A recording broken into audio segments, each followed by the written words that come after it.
Good morning, Comsec. Yes, ma'am. Good morning po. Hi, good morning. Let us now ask our resource persons to please turn on your camera. Good morning po, Madam Chair. Hi, good morning. Good morning, ma'am.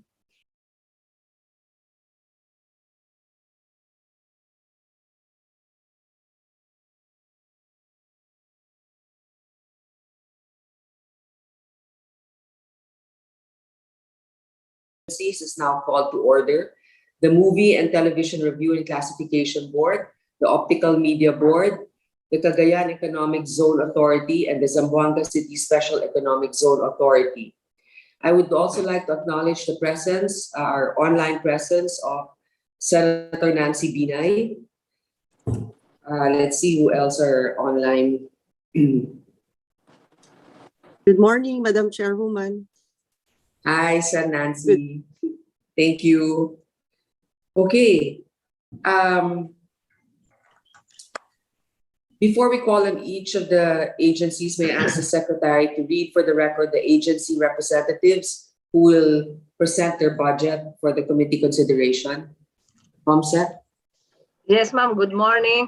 Present for today from the Movie and Television Review and Classification Board, represented by Attorney Anne Marie L. Nemenso, Registration Officer 5, Ms. Erlinda D. Tirado, Budget Officer, Ms. Aliana Tubia, Public Relation Officer 2, Ms. Jesusa Lorenzo, Planning Officer, Ms. Maria Diana Sabado, Information Officer 3, Benilda Mercado, COA Representative. From Optical Media Board, we have Attorney Carlo Jolette Fajardo, Executive Director, Mr. Noel Oliver Matulingan, Planning Officer, Mr. Rich J. Lotrinia, Budget Officer, Ms. Estrella, Ms. Stella F. Salandanan, Audit Team Leader. That's all. From Zamboanga City Special Economic Zone Authority, we have Mr. Raul M. Rigondola, Chairman and Administrator, Mr. Jose Adonis Barrios, Deputy Administrator for Support Services, Ms. Helen Grace Natividad, OIC Chief, Budget Division, Ms. Eileen Barredo, State Auditor for OIC Supervising Auditor, Ms. Maricel Abijero, State Auditor for Audit Team Leader, Mr. Ivan Kenneth Balela, State Auditor 1, Audit Team Member. From Cagayan Economic Zone Authority, we have Mr. Agrimero A. Cruz Jr., Deputy Administrator 1, Mr. Leonardo C. Cruz, Head Technical Assistant, Attorney Joy Catherine P. Alameda, Board Secretary 4th, Board Secretary the 6th, Mr. Rodrigo Pablo, Acting Department Manager A, and Ms. Virginia A. Lero, Supervising Auditor. The others are not yet present, Madam Chairman. Thank you, Comsec Mirasol. We shall, unless Senator Nancy would like to have a brief opening, would you like, Sen Nancy? Wala na po. Wala. Okay, Okay. Madam Chair, parang hindi ata na-acknowledge si Chairperson Rachel Arenas. Hi, Senator Nancy. Good morning po. Hindi mo yata na ba? Pero It's okay. nakikita ko naman siya. Yeah.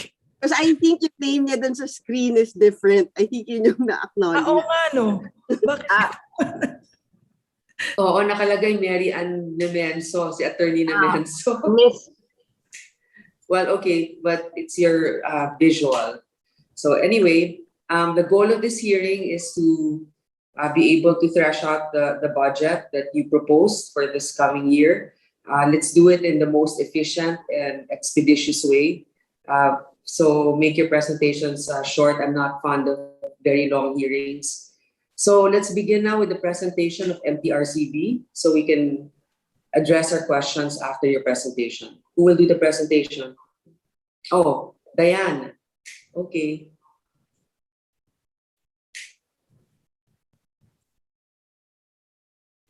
Madam Chair, would you want us to go directly to the budget mismo?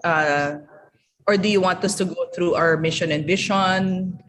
Sure. I mean, if it's not too long, we'd like to see what you Okay, accomplished okay, and what you are planning to do. Okay. Diane, you can proceed.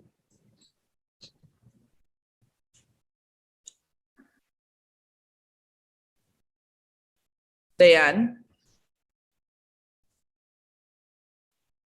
Sharing na po, Chair.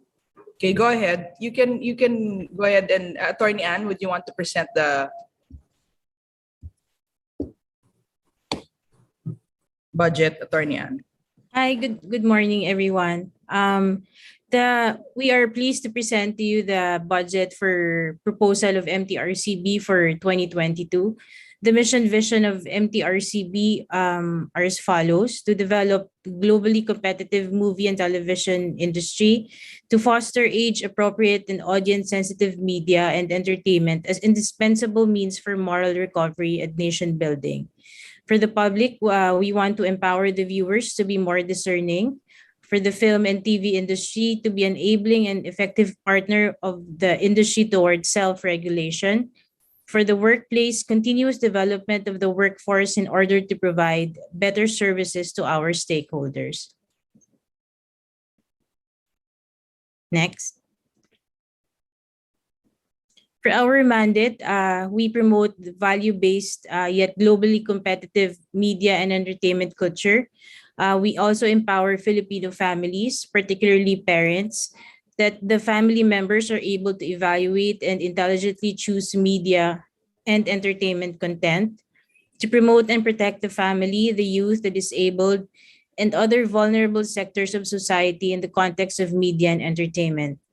Initiate plans and cooperate with the movie and television industry to make them effective sources of fueling the national economy, to promote an environment leading to an authentic and responsible self-regulation in the film and television industry. Review and classify motion pictures such as movies, TV programs, publicity materials, regardless of the medium or mechanism of exhibition. Our accomplishments for 2020, we were able to hold a face-to-face media literacy seminar last March in celebration of Women's Month. We also had episodes for our MTRCB Uncut with our partnership with Radio Inquirer. And we joined the campaign for the 18-day to end violence against women and their children. Since 2020, we shifted the MTRCB Uncut, which we used to air on television, to online streaming. So we have YouTube account, and it's streaming. I think we have 7 episodes uploaded already for this year, and we're fortunate that Senator Grace was able to join us in one of those episodes. We also received an award for the FOI program. We were the first runner-up for this event. It was attended by the Secretary of PCOO, Martin Andanar. We were also given recognition by the Commission ng Wikang Filipino as level 1 for our efforts in making sure that our information is also translated into our national language. And we also have we are actually doing this ongoing of the taping and the shooting of 10 episodes for DepEd TV. They reached out to MTRCB and they wanted to have some programs, some of the materials created by MTRCB to be shown on their DepEd TV. And for this year, we we gave them already a few of our materials from our MTRCB Uncut, previous MTRCB Uncut episodes, which we think are relevant to the children and for the DepEd. But for this year, we are actually doing a 10-episode program to inform it's part of our educational campaign to inform the children or whoever is watching the DepEd TV about MTRCB, what it does, and how important the rating system is to be observed in their households. For our regulatory services, the review and classification and the registration, we reached as of July 2021, we already reached our target, it's 100%. All the applications received by our office are timely processed. In the screen, you will see the statistics of the film's review. You will notice that there is a significant drop of the number of films that we reviewed for this year. Since January, it's only a total of 35 films. Also for the trailers, there's also a significant drop, especially when it comes to film trailers. Our monitoring activities, we continue to monitor the TV programs that are being shown. And also for adjudication, since MTRCB is a quasi-judicial agency, it has its own adjudication process. And as of July 2021, out of the 72 cases filed, 57 has already been resolved. For our developmental activities, since our developmental activities are really done through face-to-face, so we bring MTRCB to the regions. That's what we've been doing. But since there are restrictions right now that prohibits us from doing those activities, that's why we shifted our information campaign to online so that it will be able to reach more audience, and also it will keep our employees safe from, and also to follow the minimum health protocols. So since our target for this year is 20, it was agreed with the DBM to significantly reduce our target since we will not be able to travel. So far, there are 8, we've already conducted 8 developmental activities. All of these have been done through online. So for our budget for 2022, our revenue collection is 98,796,000 for 2020. So I think we reached still our accomplishment, our target. It's still 100%. It was also agreed with DBM to reduce our target income for the year. For 2021, as of August, we are already 95% on our target. So our revenue as of August 2021 is 63,796,549.90 pesos. So our summary for budget, we actually just carried over all of our budget that we had from the previous years plus inflation.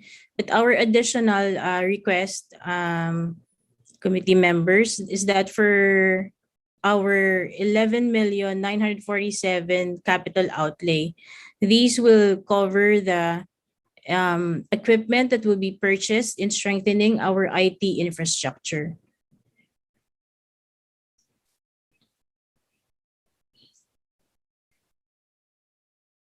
So there is only a few, the increase is mainly due to the capital outlay that we requested for infrastructure, IT infrastructure.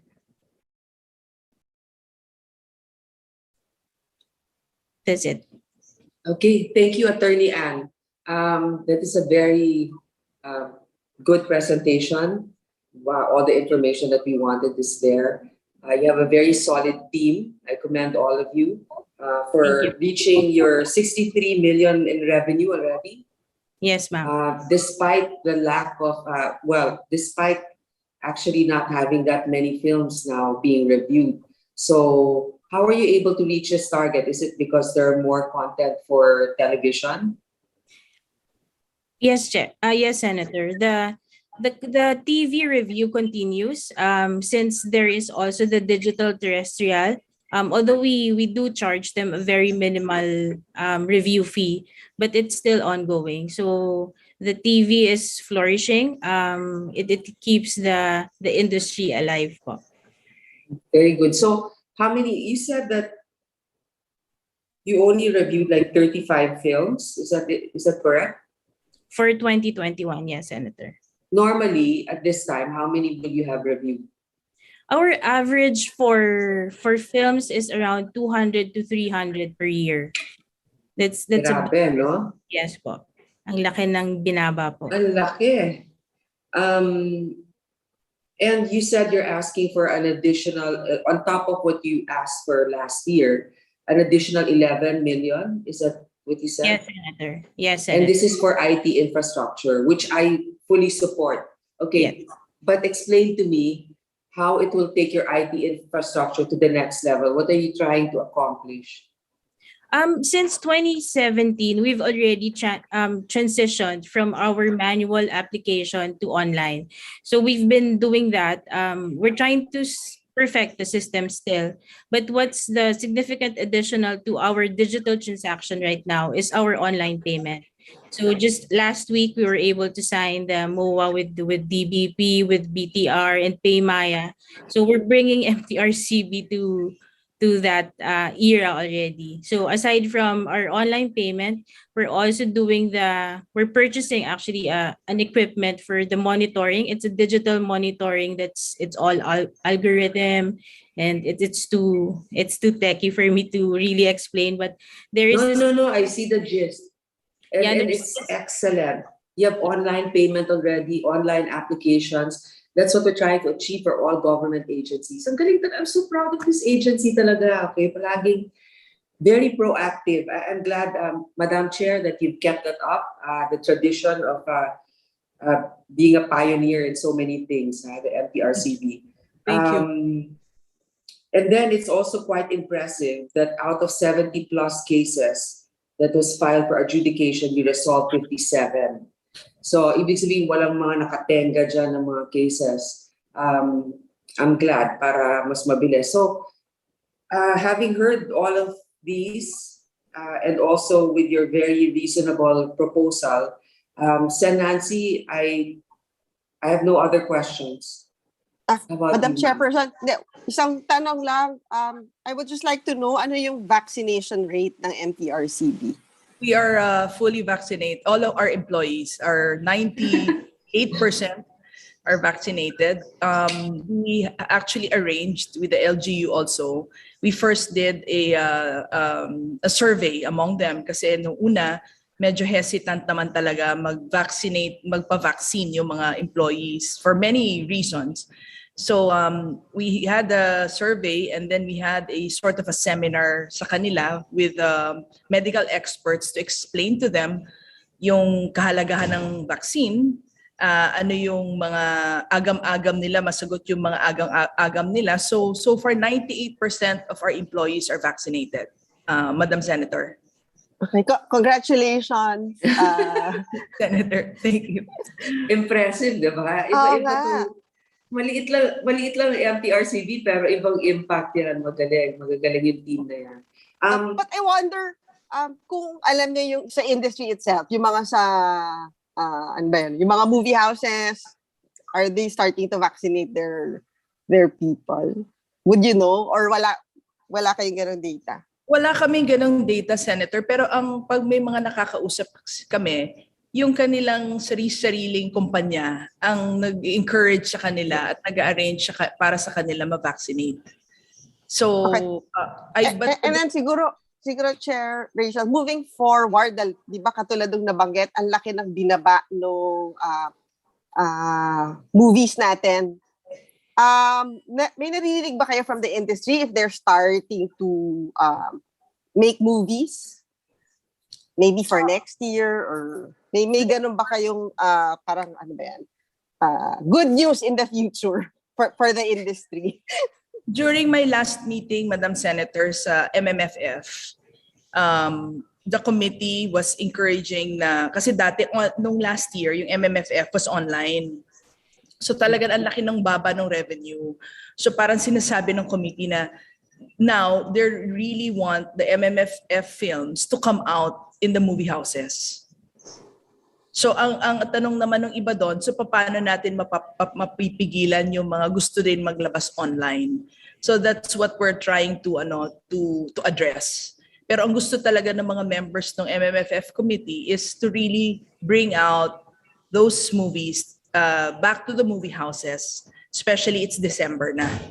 So hopefully by, I guess, the end of the year, slowly they will open the movie houses. Although parang last year, di ba, Attorney Ann, meron kaming mga applications sa mga drive-through ba yun na movie house, mga ganyan. Then Drive-in cinemas. Drive-in cinemas. In the first 1-2 months, naging okay siya. Tapos syempre nawala na yung excitement ng mga tao kasi napakahirap din naman na you're in your car and it's not as the experience is so far from being in the movie house itself. So medyo yung iba hindi na rin tinuloy. And then meron kaming parang problems doon na because some are open eh.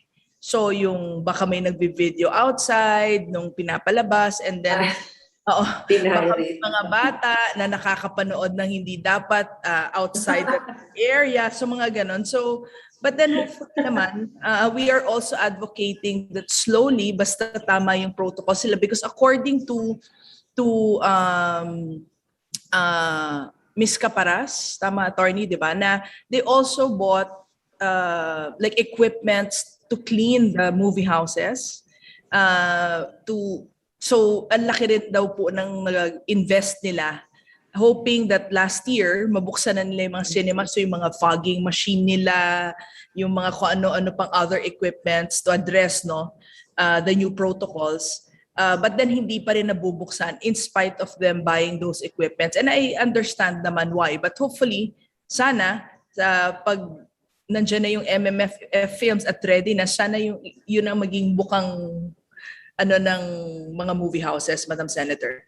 Okay. Thank you. And siguro by December, yung Metro Manila would have achieved herd immunity na by that time, diba? Dahil dumadami na rin naman yung navavaccinate dito sa Metro Manila. Yun lang po, Madam Chairperson, and I fully support yung increase ng budget ng MTRCB. Thank you. Salamat po. Thank you, Sir Nancy. Actually, I'm glad you brought it up, Senator Nancy. I guess, Madam Chair, you should start already figuring out if you're going to open, if they're going to resume showing movies in theaters, how many % will you allow? And also check on their HEPA filters. And I know that there's a fogging machine, but there's also a type of air sanitation system that might be helpful. So how many % will you allow if this is viable for our theater owners and film producers? Lastly, may I request the MTRCB, because you're the main agency that should monitor closed captioning in television. I know it's added work for them. I know they already have like sign language, but remember, sign language is helpful for those that cannot really speak or hear, but for the elderly and for those hard of hearing who don't know sign language, should be able to have an option with their digital TV to turn on closed captioning. Please remind the networks that they are in violation for not having that. Attorney Nemenso, kindly follow up with the networks. As kahit news muna na kasi lalong-lalo na we're approaching election season, it's important for our voters to know what the issues are. Hello, Diana. Actually, Senator, Madam Chair,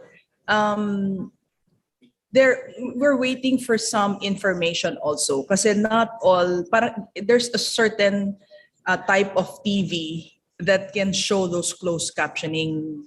So, Attorney Ann, we already asked for those data, diba? So how many TV sets all over the country would be able to accept the closed captioning? And also some have not, Attorney Ann, am I correct, invested in the equipment that would enable them to close caption. But we already had, that was approved already, Attorney, and even before my time, the closed captioning. Yes po. We had a recent meeting, I think, if I'm not mistaken, it was in 2018 or 2019 with NTC and all the stakeholders. Unfortunately, there is this group with the appliance. I forget their name, but we requested data from them for us to know how many of the like TV sets that's being manufactured or sold in the market can actually accept the closed captioning. So I think No, that's fine. Even if there's just a minority, a very small number of TV sets that can accommodate that, eventually we will get there. Yes. So they need to already comply as much as possible with whatever we have right now, even if it's like 2% only of the population, that option should be available. So anyway, that's for another time. It doesn't affect your budget at all. We will just have another hearing for that. I will request the chair of the Committee on Public Information. Okay, so with that, your budget is deemed submitted. Thank you. Tama ba yun, Sen Nancy? Ganun ba Yeah. dapat? Tagal na last year pa. Okay, MTRCB's budget is deemed submitted. Thank you very much for your presence Thank today. you, Senator Nancy. Thank you, Senator Grace. thank you, Senator. Thank you. Thank you. You may log out now. The next to present is the Cagayan Economic Zone Authority. Do you have a presentation? Yes, Madam Chair. But before I give the floor to our head technical assistant, Leonardo Cruz, Secretary Lambino extends his apologies for not being able to make it today because he's still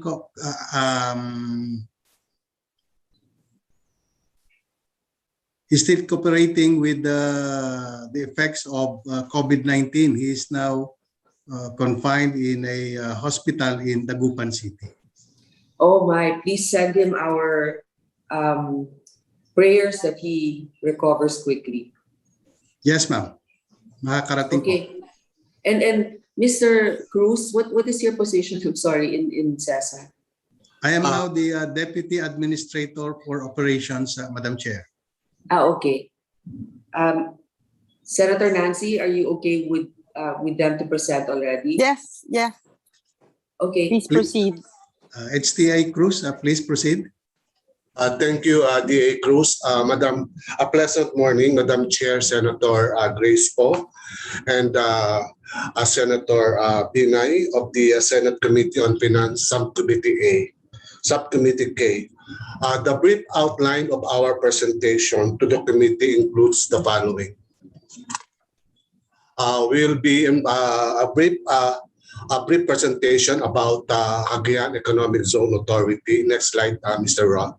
Next is the operational highlights. Number 3 is the COA findings and recommendation. Number 4 is the financial status. And number 5 is our budget proposal for 2022. Okay.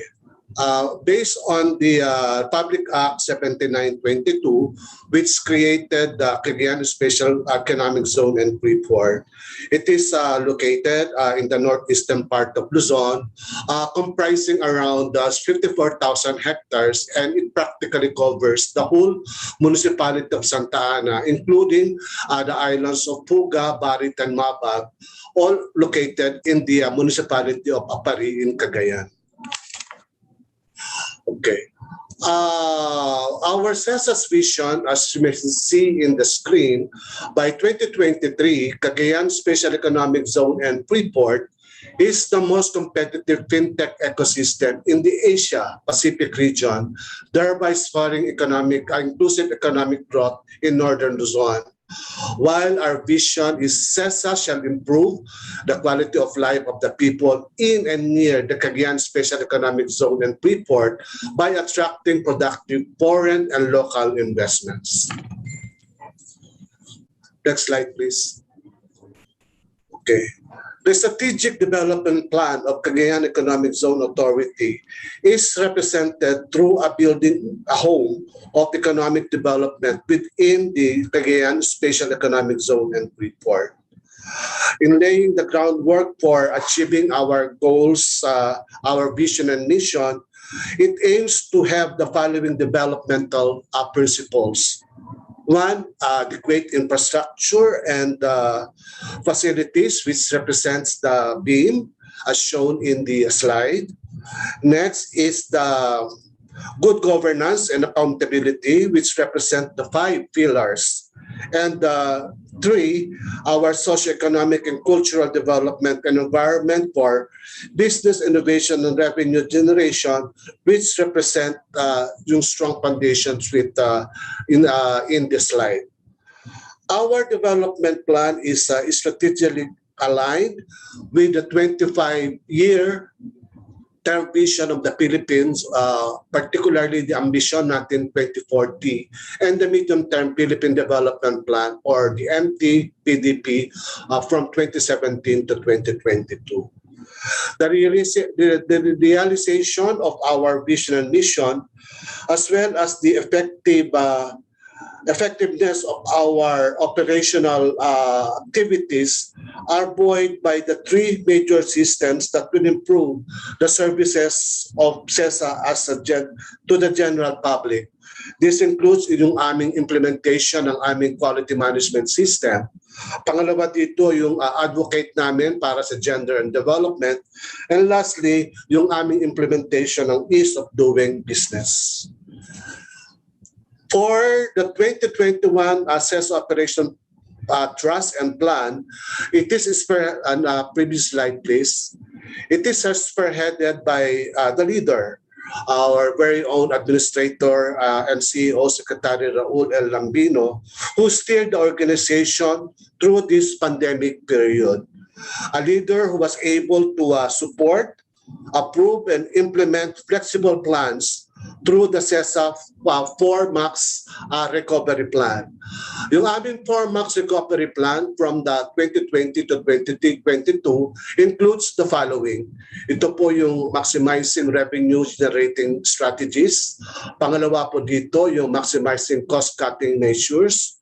Pangatlo is yung maximizing efforts for readiness and finalization of the revisions of all necessary guidelines and procedures to align our existing operations in time dito po sa under new normal situation. And lastly, ito pong maximize undertakings for sustainable operations, maintaining positive image and also our intensifications of our marketing ventures. Let's now go to our operational highlights. In terms of the number of locators, as you can see in our presentation, as of June this year, ang total number of registered locators po natin is around 138 locators. Pero as of June, ang aming operational locators is around 29 locators. And supposedly, ang target po namin dapat dito ay 278 locators for the year 2021. However, again, due to pandemic, we are optimistic that we will not be able to attain yung aming target na 278 locators by the end of the year. Next slide, please.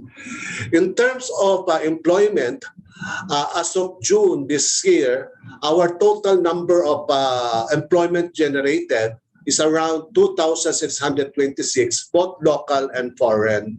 Ang target po sana namin dito ay 8,121 employed individuals, whether foreign or local. Kaya lang, again, due to pandemic, karamihan po ng ating mga locators doon are not in full operations yet. So baka hindi po natin kayang i-attain yung aming target na 8,121 121 employment generated up to the end of this year kung hindi po mag-i-improve yung full-scale operations ng ating mga existing and yung mga locators po natin na na-delay yung kanilang pag-locate sa Cagayan Freeport due to restrictions of COVID pandemic. Next slide, please. In terms of our capital investment, as you can see in the presentation, as of June 2021, our total capital investment is around 13.7 billion. A slight increase from last year's of 13.05 billion na capital revenue. Hopefully, sana kung if the situations improve, we'll be able to at least make some additional allocators who will do investments in the Cagayan Economic Zone and Freeport. May mga intentions na po for them to invest, kaya lang due to restrictions ng travel from foreign to the Philippines, yun po yung nagkakaroon ng hindrance for additional investment to come in within Cagayan Freeport Zone. Next slide, please.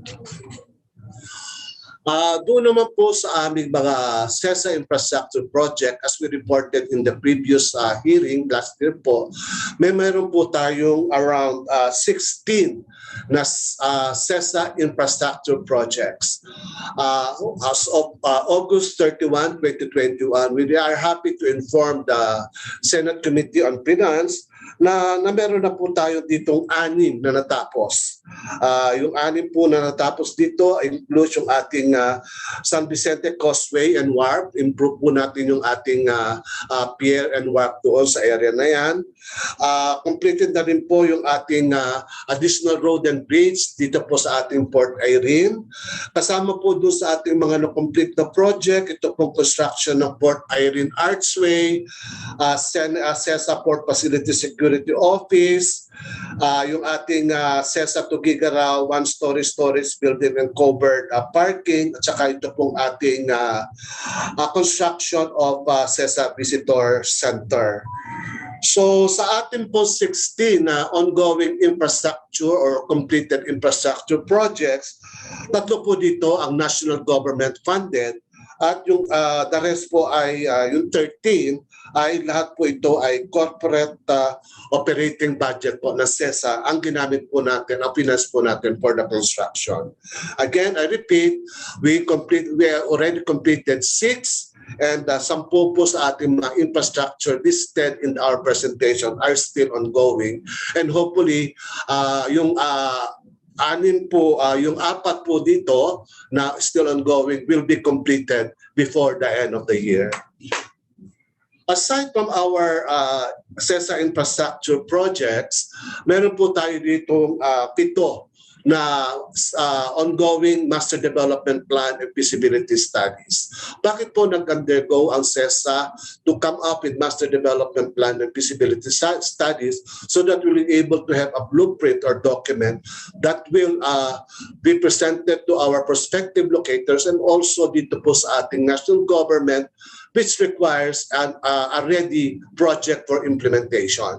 Kaya ito po sa amin pong 7 na feasibility studies, 5 po dito ay kompleto na o completed na at 2 na lang po dito ongoing, and we hope we'll be able to complete all our feasibility studies by the end of the year. Ito pong 7 na master plan and feasibility studies. Just to sum up kung ano po itong mga master plan at FS po natin, ito po yung FS and master plan for Palawi Island Ecotourism Park, for Nangaramoan Ecotourism Park, for Mapurao Township, for CESA Commercial Center, CESA Convention Expo and Sports Center.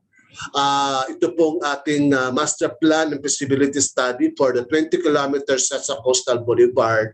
At yung last po, ito po yung formulation ng ating Programmatic Environmental Impact Assessment or PEIA, tsaka yung Master Development Plan o yung blueprint po ng CESA Special Economic Zone and Freeport. Ito po yung long-term development plan for CESA within the period of 25 years. So again, I repeat, 5 na po dito ang completed at 2 po ang still ongoing for completion before the end of this year. Ang next presentation po natin is just to give you a view kung ano po yung mga ongoing projects po natin. We're going to present to you a photo documentation presentation of number 1. Ito po yung on top is our San Vicente Wharf and Project. Again, I repeat, this was already a completed project.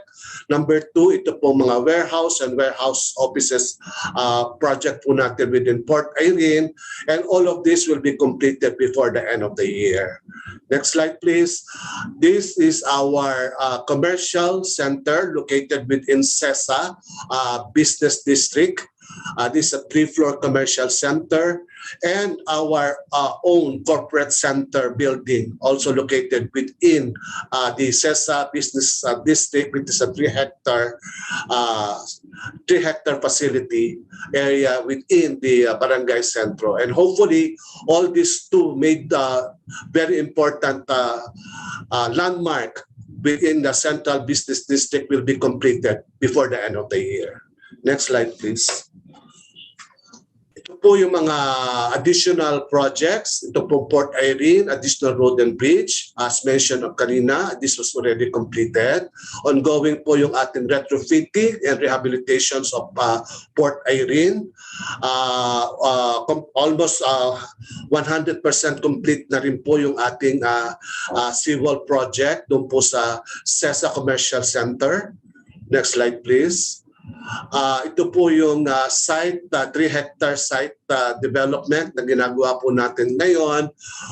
Dito po nakalocate yung ating commercial center, yung corporate center, at dito po rin tatayo yung proposed CESA Medical Center at yung CESA Multipurpose Building.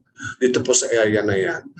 Natapos na rin po yung ating ongoing pa rin po yung ating driving range and tree hall, which this particular facility will serve as a leisure entertainment of our locators. At the same time, yung pong mga golf course enthusiasts within the province of Cagayan, also within Region 2. Also, part of our presentation, ito pong COA findings and recommendation as of 2020. As of this date po, Madam Chair, yung total COA findings po ng ating Commission President Commission on Audit dito po sa CESA, meron po silang 9 na COA findings. Of the 9, 4 po dito ang already implemented. 3 po rito ay partially implemented at yung 3 po ay ongoing. So I repeat, 9 yung COA findings po natin, 4 na po ay fully implemented already by CESA, 3 po ay partially, 2 is partially completed, implemented, and 3 po are still ongoing implementation. So yan po yung mga COA findings and recommendations. Hindi ko na po ito isa-isahin, but as you can see in the presentation, ito po yung mga ongoing at partially implemented at implemented. So can you share na lang, Rod, yung ating slide kung ano yung mga COA findings and recommendations. So next slide please, Rod.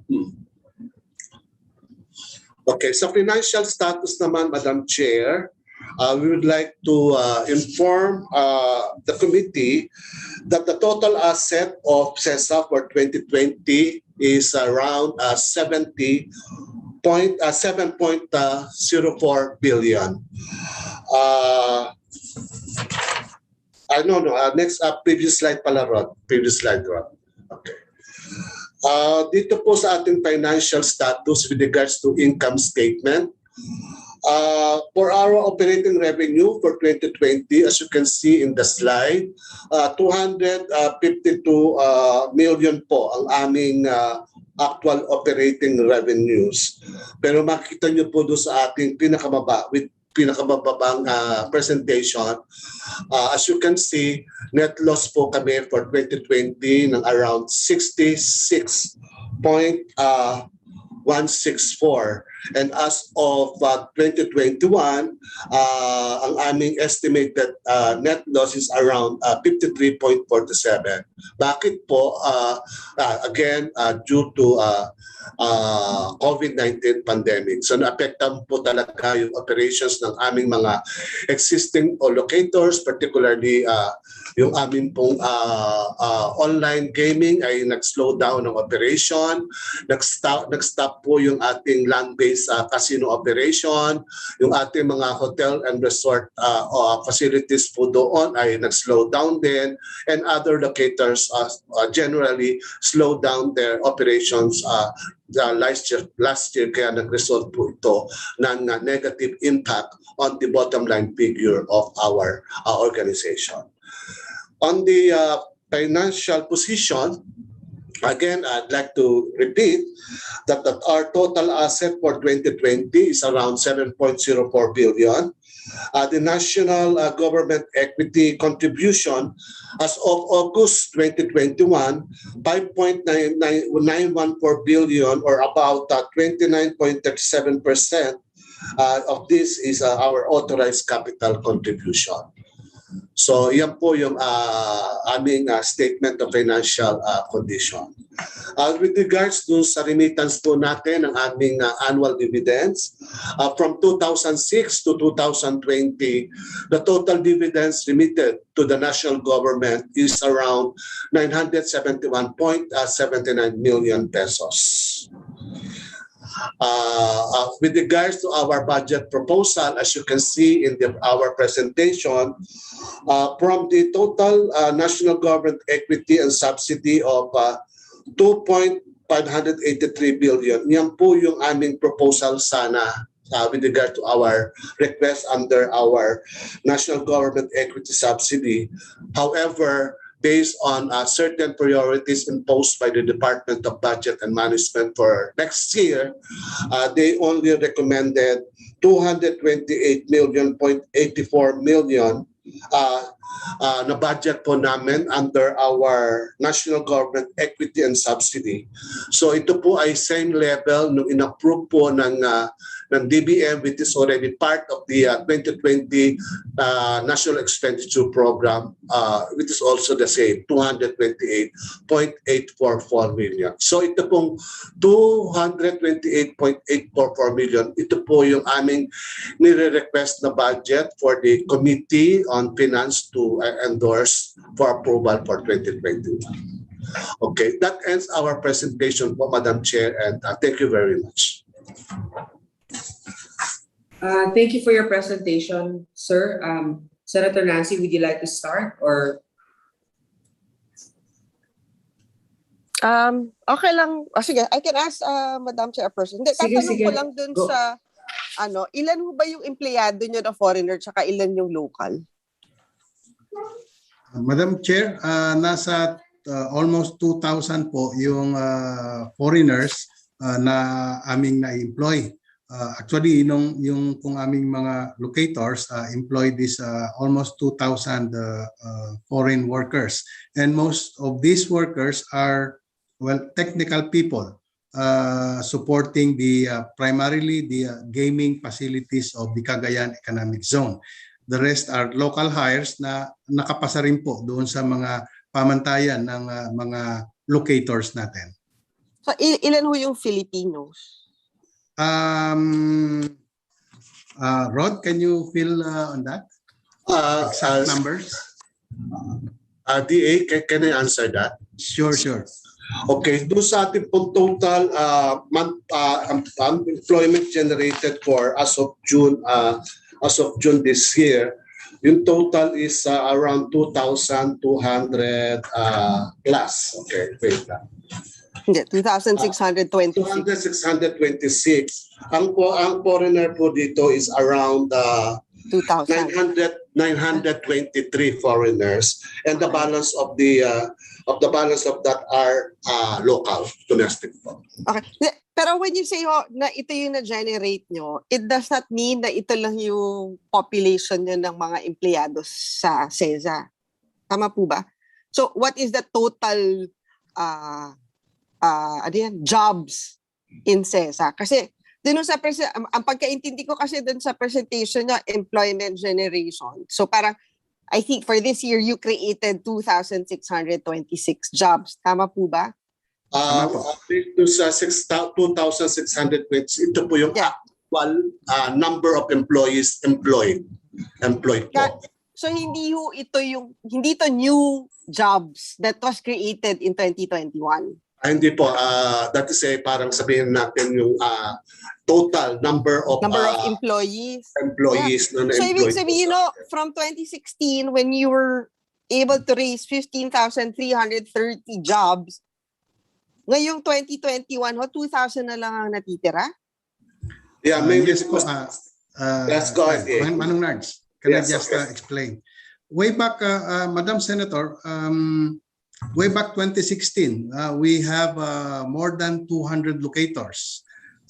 But during the change of the advent of the new administration and an issuance of the president was implemented, 80% or more than 180 of our locators transferred from Cagayan to Metro Manila, precisely because kulang po yung aming mga infrastructure during that time.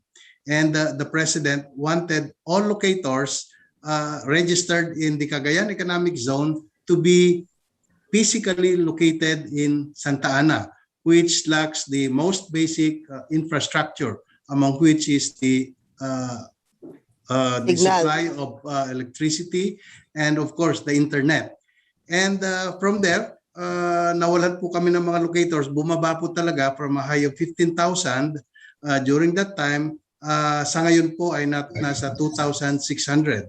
And last year po, more than 2,000 pa po yung aming mga foreign labor na na-hire. Pero bumaba na rin po dahil nag-slow down po ang gaming operations and ang primarily hit ng ating COVID-19 pandemic, yung pong ating financial technology business. Halos it is now crawling, so to speak, yung pong activities ng ating financial technology businesses. And hopefully po, dahil meron pong na-present or rather meron na pong mga matatapos na mga infrastructure ang Cagayan Economic Zone Authority, ay mahihikayat na po nating bumalik itong mga nagsilipat na mga locators ng Cagayan Economic Zone which are now operating in Metro Manila. Kasama na rin po dito yung pag-improve ng electricity supply o power supply and of course the provision of a reliable internet connection in our area. So basically, ang tina-target nyo pa rin is the same POGO market? Or Madam Chair, or may plano ba kayo to diversify? yung pong aming vision ngayon is nakapokus na po sa financial technology. Ito po yung virtual currency exchange at blockchain business. Ito po yung nakita namin na pinakamagandang business which is easily implemented, low-lying fruit, ika nga, at yung pong mga infrastructure na hinihingi po namin, yun po ang makakatulong ng malaki. Aside from that, ang pinofocus po ng Cagayan Economic Zone Authority is of course our port operations.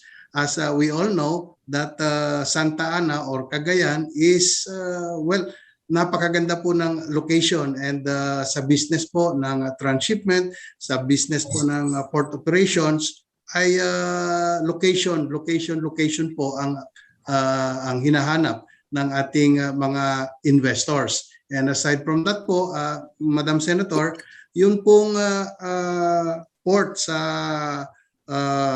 Kaohsiung ay nag-overflow na. And the Taiwanese are now looking at the Cagayan Economic Zone Authority and particularly po ang Port Irene to transfer some of their operations there. And nung kinreate naman ho ata itong CESA, hindi naman ho yung primary business model nila was not for fintech, tama po ba? It was more for port operations talaga, di ba? And manufacturing po. And manufacturing. So nasa na ho kayo sa manufacturing? Wala ho ba kayong mga locators na alam naman ho natin na kumbaga ang uso ngayon is yung anything to do with medical supplies, katulad ng mga PPE or in fact meron ding move na baka yung ibang mga gumagawa ng bakuna baka they can set up here in the Philippines. Wala ho ba kayong ganong plano to encourage those types of locators? We have a marketing plan precisely for that po, Madam Senator. We are encouraging foreign investors to put up this business. One of the businesses right now, although non-operational po, dahil inabutan po ng COVID-19 yung kanilang mga officers and of course yung kanilang mga workers, pati na rin po yung mga ibang facilities or other equipment na hindi na po nakarating ng Pilipinas dahil po naharang na po sa Taiwan and China. And ayon po dun sa aming marketing strategy, we are now focusing, aside from fintech and online gaming, we are focusing on manufacturing. Recently, the Goods Secretary and of course yours truly traveled to China. That was before the pandemic, and we were encouraging.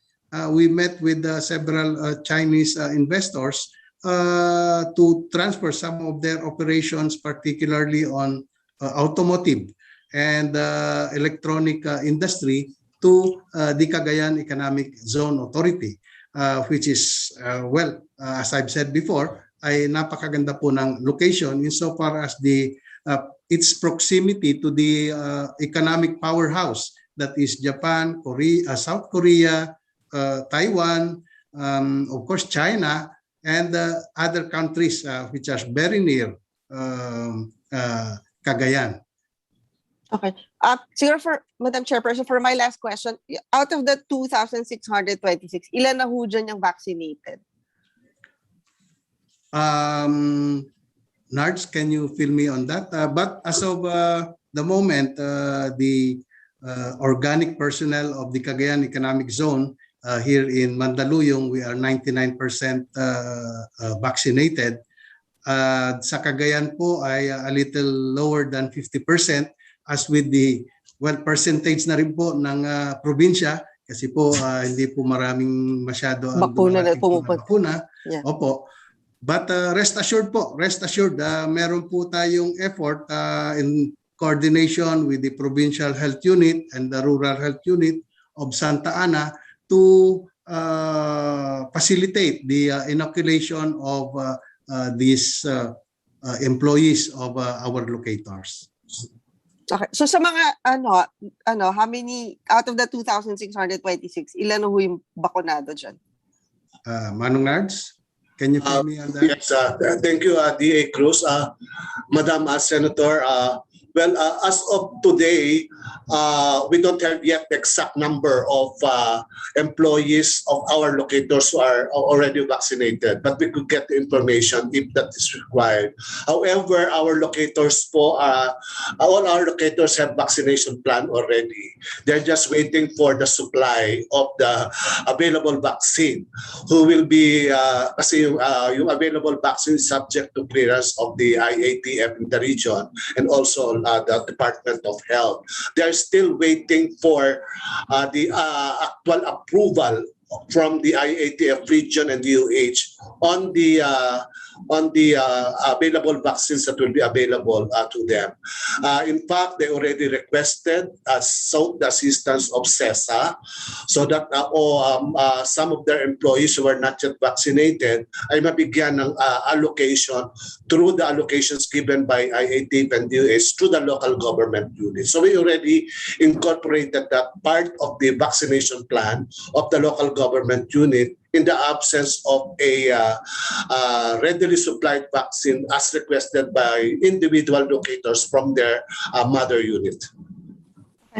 Siguro pakisubmit na lang ho sa committee itong kung ilan yung bakunado. And Madam Chairperson, baka magandang proyekto din na baka yung CESA mismo can coordinate with DOH and IATF na hindi na kayo dadaan dun sa LGU, di ba? I think you have the capability to vaccinate your own people inside the port area para hindi na kayo yung resources ng LGU kumbaga hindi niyo na magagamit. I mean you can I'm sure you can meron kayong sariling doktor nyo and health workers that can facilitate the vaccination. And baka pwede din kayo magtayo kung saan pwede i-store itong mga bakuna na dadating sa inyo. Yun lang po, Madam Chairperson. Thank you. We'll do that po, Madam Chair. Madam Senator. Thank you, Senator Nancy. Alam mo, si Senator Nancy has the best insights talaga. Parang nahuhuli niya kaagad kung ano yung gist ng presentation at ano yung mga kulang. Thank you, Sen. Nancy. I have a question. Sa NEP ninyo, supposedly you were not able to generate investments for 2020. Is that true?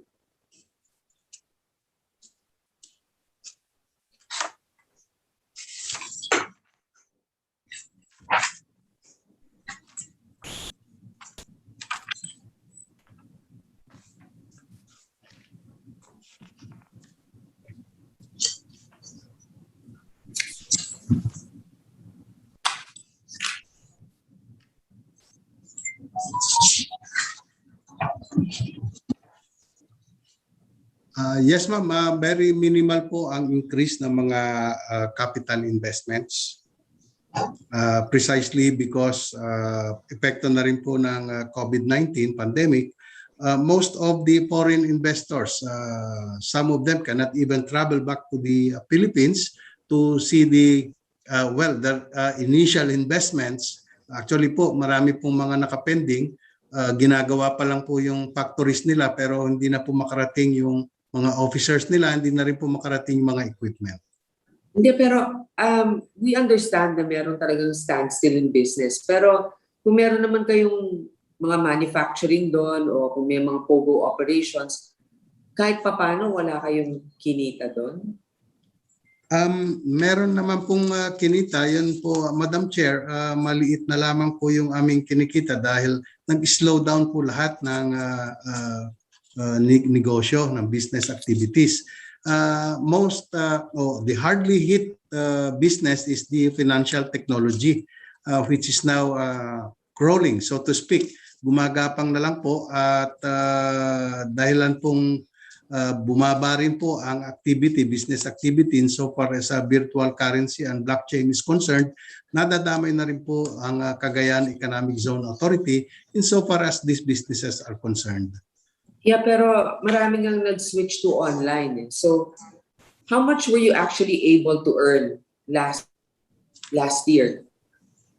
Manong Nards, can you fill me on that? Meron nata sa presentation mo? Yes, okay. Yeah, yes.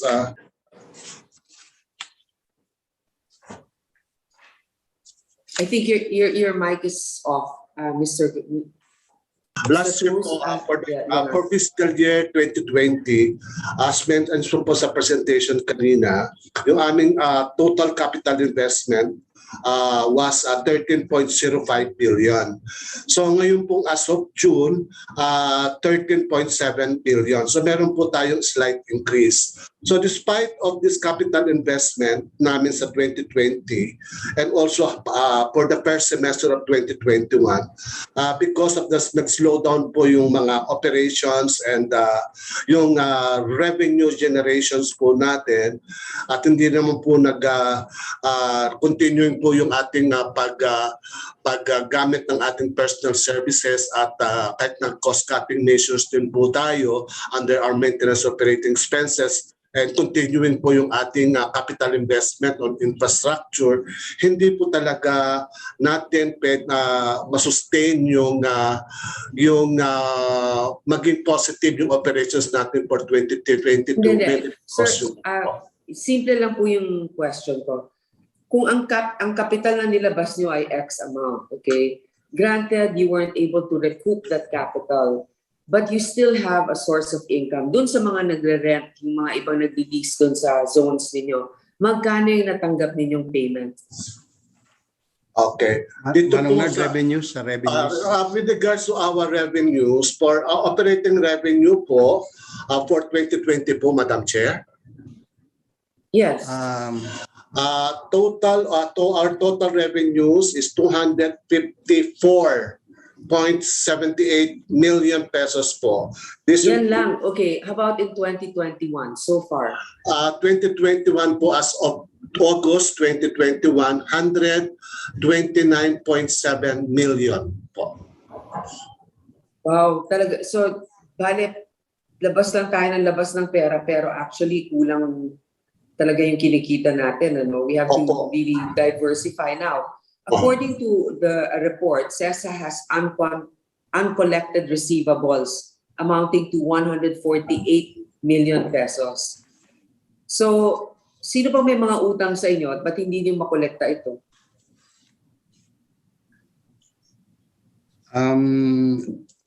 Basically po, Madam Chair, ang First Cagayan Leisure and Recreational Company, yun po yung merong pinakamalaking utang sa Cagayan Economic Zone Ano Authority. yun? Pogo ba yun? Pogo?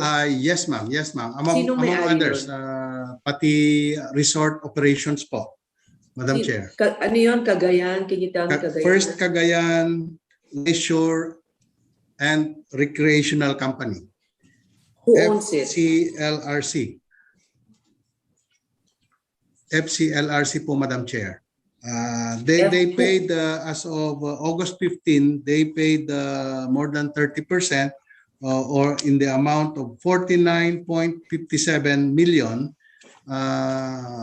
as of August 15, Madam Chair. Yun po ang Okay, kanilang who payment owns, na who ginawa. owns Cagayan Leisure Company? Basically po ay isang Filipino businessman po. It's Mr. Albi Benitez po. Okay. Hindi naman siguro kayo tatakbuhan ni. Hindi naman po, hindi naman po. Long-term Actually investor. po, So, Madam Chair, we'll they just- have already and are spending so much para po sa development ng Cagayan Economic Zone and Freeport. Actually po ay sila po ay ongoing yung kanilang project regarding the new airport para po doon sa CESA and para po ma-encourage ang mga foreign tourists, foreign investors and of course yung mga gamers po na pumunta diretso po sa Santa Ana, Cagayan. Sila CESA po. sila ang gumagasta sa airport? Yes po. Yes po. Bakit hindi kayo? Yun po ang kanilang business trust dahil po sa ngayon, Madam Chair, meron po tayong airport na itinayo noon pong mga nakaraan doon po sa Lalo, Cagayan, which is about 70 kilometers from Santa Ana. Medyo nalalayuan po yung mga ibang investors, nalalayuan po yung mga turista and they would want a new airport na paglanding po nila ay nandoon kagad sa Santa Ana, kagaya po ng Macau.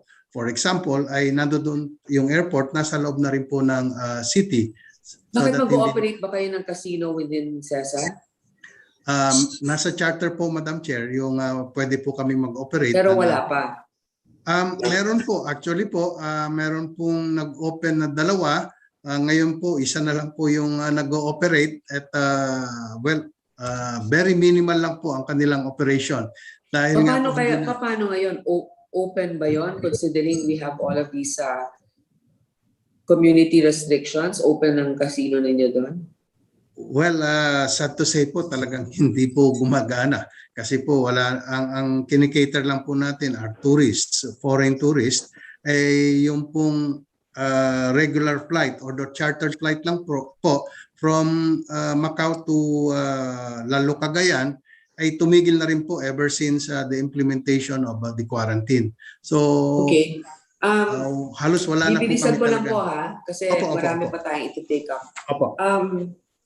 Meron kayo dito for modernization, at least 426 million pesos intended to modernize the facilities inside the Ecozone. Ngayon, meron kayong mga nabanggit na gagamitan ninyo noon.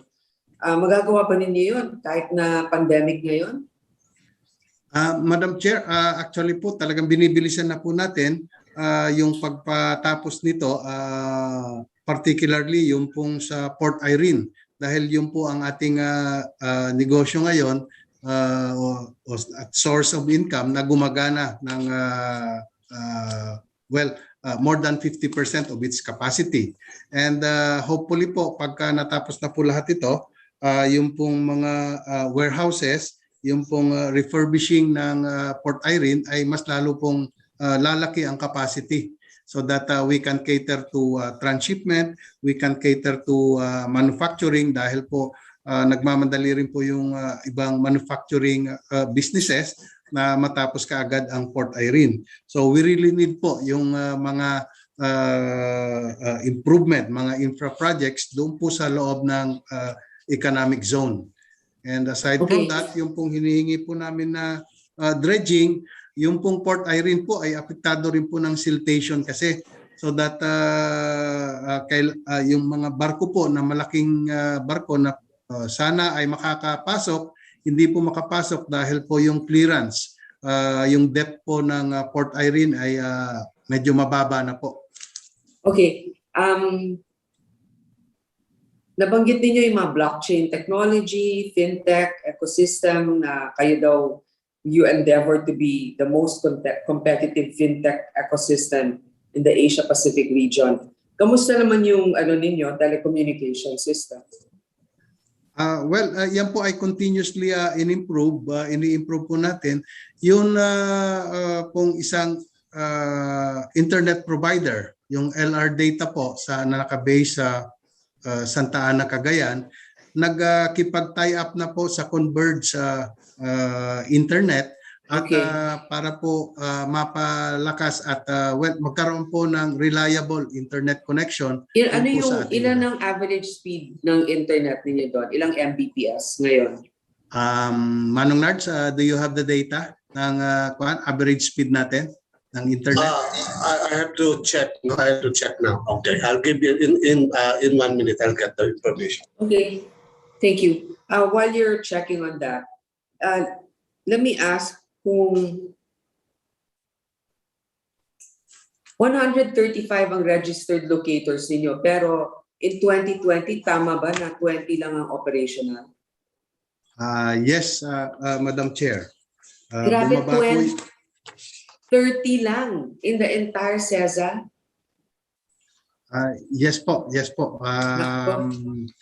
Dahil po hindi na po makarating yung mga number one, hindi na po makarating yung mga foreign tourists, yung mga foreign players po natin, na-stop na po lahat ng international travel doon po sa lugar natin. And okay, sir, you don't have to explain. Yes. Babalik na naman tayo dun sa kasi may pandemic, ganyan. Alam ko na yon. Yes, ma'am. Pero yung tanong ko na lang po, kung gusto kasi ninyo ng blockchain technology, malakas dapat ang mga servers ninyo, malakas ang supply ng kuryente. Sino nagbibigay ng kuryente dyan? Sino nagsusupply ng kuryente sa CESA?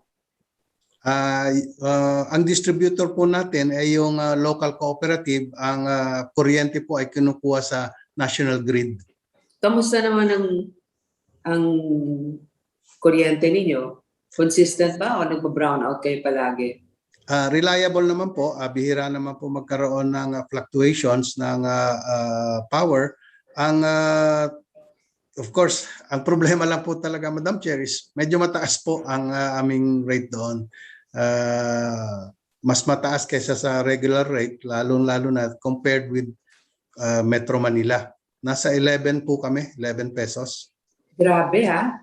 Paano naman gusto mag-relocate dyan sa inyo kung ganyan kataas ang kuryente ninyo? As a matter of fact, Madam Chair, meron po tayong mga tatlong proponent ng renewable energy doon po sa ating lugar. Meron po yung nag-present sa amin, nag-propose ng solar power na meron pong kasamang biomass equipment. And of course, meron din pong nagpropose dahil ang Santa ay isa lamang doon sa dalawang nakita ng Department of Energy na pwede pong pagtayuhan nuclear energy. So we are looking at Nuclear couple. energy? Opo. Suitable po as per a study conducted by the Department of Energy. Okay. Wow. Well, we'll see kung that will actually hurdle approval. But definitely, something has to be done with the cost of power in your area, because otherwise it won't incentivize locators to operate. Lahat ng source ng kanilang trabaho dapat merong kuryente. Kung mahal naman yung kuryente, kahit na may mga tax incentives sila, baka hindi pa rin sila mag-locate dyan. Ngayon, dun sa 426 million pesos intended to modernize your facilities inside the Ecozone, magkano dun yung para sa IT and telecom infrastructure?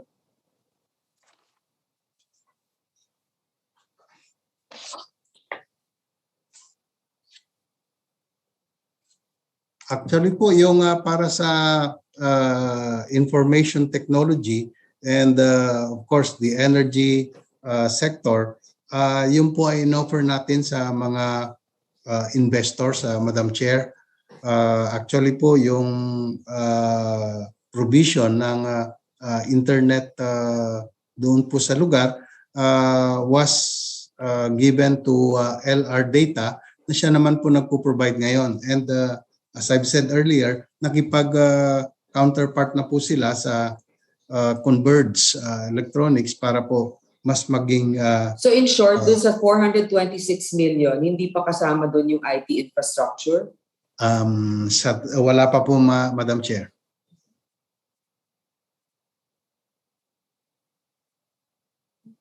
Karamihan po dito, Madam Chair, is para po sa Port Irene, na gaya ng sinabi natin, is yun po ang magandang ang negosyong tumatakbo ng maganda doon po sa lugar namin. Hindi, pero doon sa modernization ninyo, wala man lang kayong inallocate para sa mga servers, sa mga IT or telco. Nakikipag-partner lang kayo. So you're relying on that partnership. Sila na maglalabas ng improvement, hindi kayo. Yun po ang sa ngayon po yun ang ginagawa natin, Madam Chair. Okay, I guess that wala pa rin kung ilang Mbps speed. Manong Nards, do we have the data now? The information?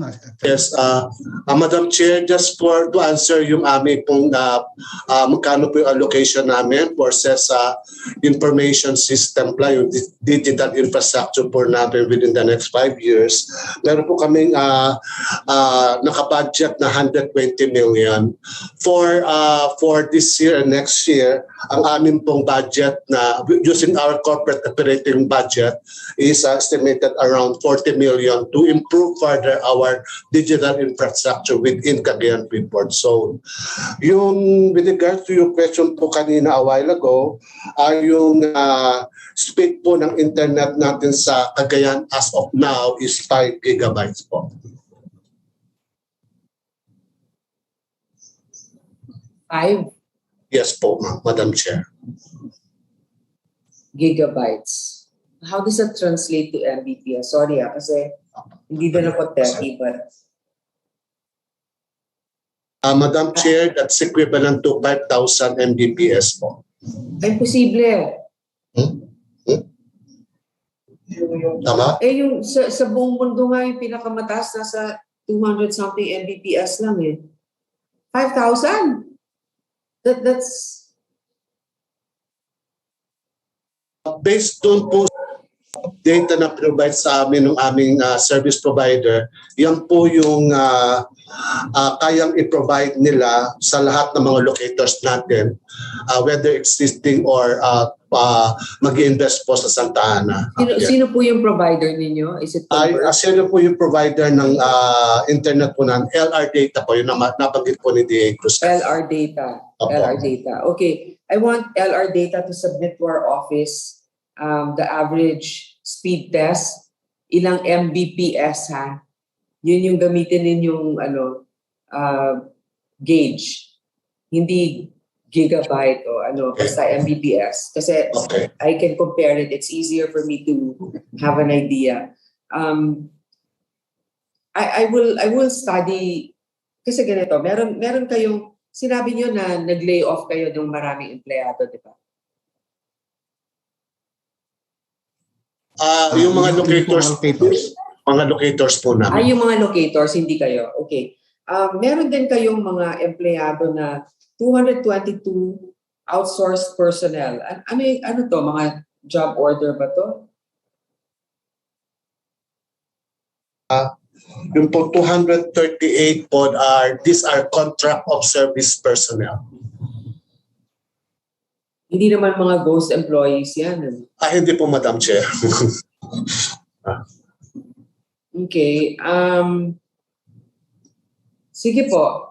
Ganito na lang, I will look into this budget kasi you weren't able to generate income. I understand that you will have some capital expenses and taking advantage of the pandemic so that you can build your infrastructure. Yes, ma'am. While you're waiting for potential locators and investors. But I will have, before I deem to submit your budget, I would like a detailed report on your IT infrastructure situation. Ano Okay. yung signal ninyo, magkano binabayad ninyo sa kanila, sino yung provider na yan, at where do you see yourself, how do you see it improving, ano yung mga magiging commitment nila sa inyo to provide better IT and telco infrastructure and service. Yun lang, kasi ang nakikita ko dahil nga sa sitwasyon ngayon sa mundo, talagang everything is hinged on, well, a majority of transactions are online. So dapat maganda talaga na mahal man ang kuryente niyo pero mabilis ang service niyo. That's still an incentive for others to locate. Okay, so I'll wait for that submission and then we will study it. And hopefully we don't have to call for another hearing unless I find that I have to ask a few other questions. So thank you to the representative of CESA. Thank you very much po, Madam Chair. Mr. Cruz and Mr. Nards, maraming salamat po. Ha? You're welcome, ma'am. Salamat din po. Thank you very Salamat much po, Madam Chair. Okay. Take care. You can now log out. The next is Optical Media Board muna tayo para iba naman. Optical Media Board. Hi, ma'am. Good afternoon po. Senator, this is Attorney Christian Natividad. Hi, attorney. Hello May po. presentation kayo. Yes, ma'am. But I'll have to delegate it to my planning officer if this committee will allow. May I call on Noel, our planning officer, to kindly present our proposed budget for 2022. Thank you po, Mr. Chair. Good morning. Thank you. Good morning to our panelists po. Without further ado,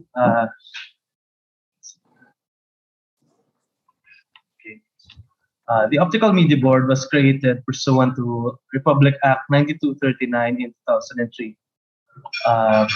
Basically, what we do is the regulation of the manufacturing, mastering, replication, distribution, importation, exportation of optical media, manufacturing materials, parts and accessories used or intended for use in the mastering, manufacture, or replication of optical media. So, as far as the OMB's jurisdiction go, sakop po namin ang buong Pilipinas. We have our main office in Quezon City, and we have satellite offices in North Luzon, to be specific in Baguio, in Visayas, Cebu City, and in Mindanao, in Davao City. Yung satellite offices po namin ay naka-station po sila sa other government offices. So parang nakikibahay po ang Optical Media Board due to the limitation of our funding. So our mission is to protect and promote intellectual property rights in digital form. And what we aspire is an economy that is free from optical media piracy, where there is a level playing field for all legitimate players. So moving on, highlights of our accomplishments. This is data po na comparing our 2020 annual accomplishment with our 2021 first semester. So first, for our registration and licensing, as of June 30, 2021, we have accomplished at least 80% of the total annual accomplishment of the licenses issued. And for the permits issued of the OMB, we have accomplished 64%. Can you see the data presented on the screen?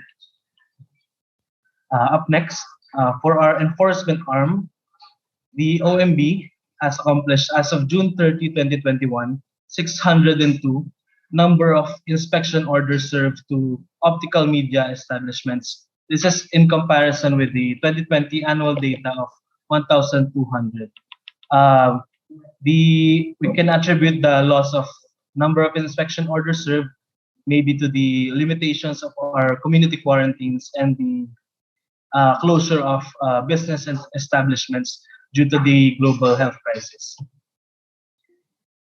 Next, of course, the total estimated value of seized items of our enforcement operations will be affected kung limited din po ang galaw ng aming agents. Since the OMB rin po ay isang quasi-judicial agency, meron din po kaming legal division which is in charge of the collection and penalizing of establishments going against the enforced law, which is Public Act 9239. So as of June 30, 2021, we have collected 500,000 pesos in admin penalties. And for the number of cases filed, this data is on par, of course, with the number of inspection orders served, which is not very far from the number of inspections orders served, 1,200 and 600 cases filed. For our revenue generation, the OMB has collected, as of June 30, 27,301,694 and 64 cents pesos. This is to compare with the 34 million collected as an annual accomplishment last 2020. So as of June 30, 2021, the OMB has collected and accomplished 108% of its annual revenue target. So annual target po ni Optical Media Board ay 25,252. And ang na-collect na po namin as of June 30 ay 27 million.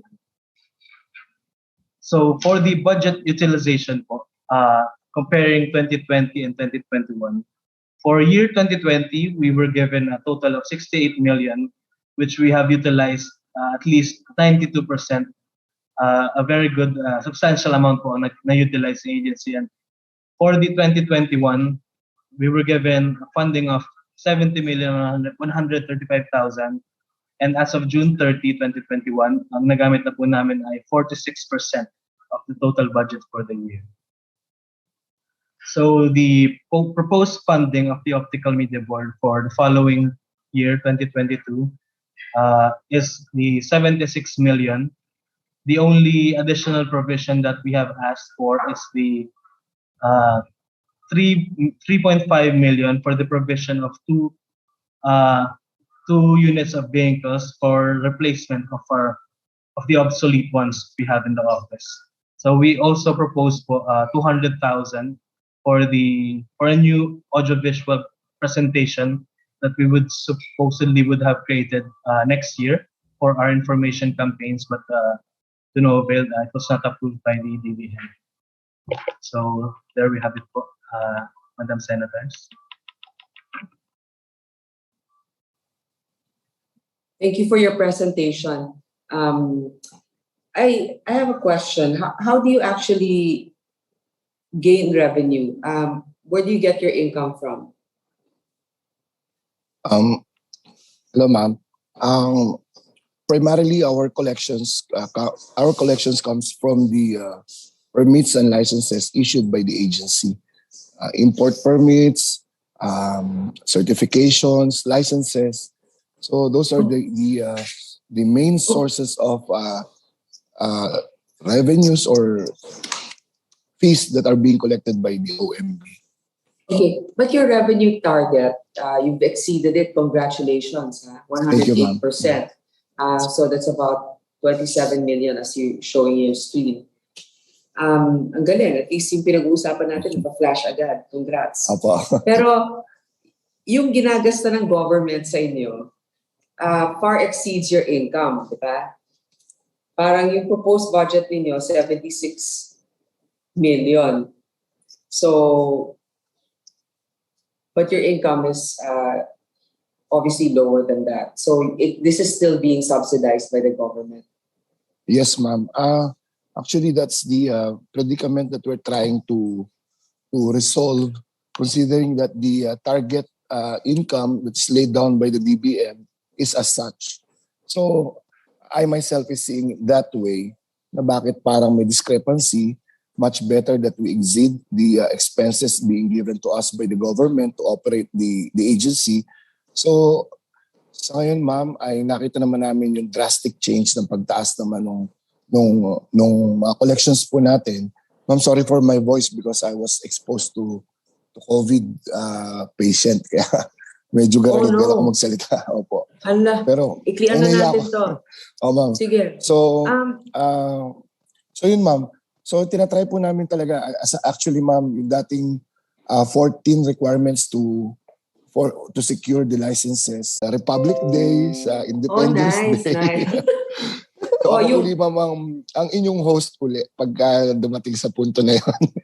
Marami kaming mga kasamahan. Kami ni San Nancy hindi, pero may mga kasamahan kami na for sure bibisitahin Naiikot. kayo doon. Yes po. Yun lang, Madam Chairperson, and ano. Ma'am, in addition lang, gusto ko lang i-highlight din. Meron kasi kaming caravan na isinet, na nationwide caravan para po doon sa ating licensing. Hindi lang namin nagawa because of the lockdowns. Sana, ma'am, yun, tingin namin we can make triple agad in 1 year yung income natin. Dahil konti lang po ang naaabot ng OMB dahil puro satellite offices lang ang meron tayo. Ngayon kung may caravan kami, may dinesign kami doon, yung parang mga LGU style na gagalugarin namin lahat ng mga islands natin.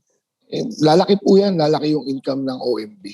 It's very unfortunate nga lang na merong limitations and restrictions sa physical movements po namin sa ngayon. Nako, Attorney Christian, sayang pala. Baka gusto mo mag-stay na lang para matuloy.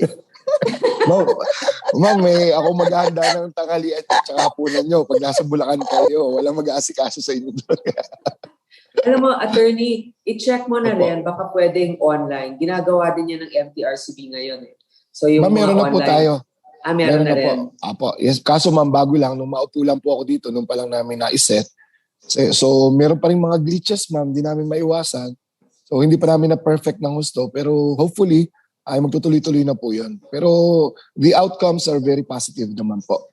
Siguro, sir, mag-recommend ka ng kapalit mo yung alam mong itutuloy yung mga program. Kasi sayang naman yes, po. Kung simulan mo na yan.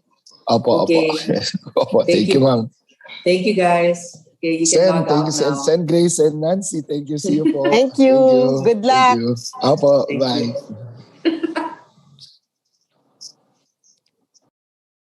Next, Zamboanga. Tama ba yun? Oo, Zamboanga City Special Economic Zone Authority. ZESA naman to. Nancy, ZESA. Okay. Meron ba kayong presentation, sir? Mr. Regondola?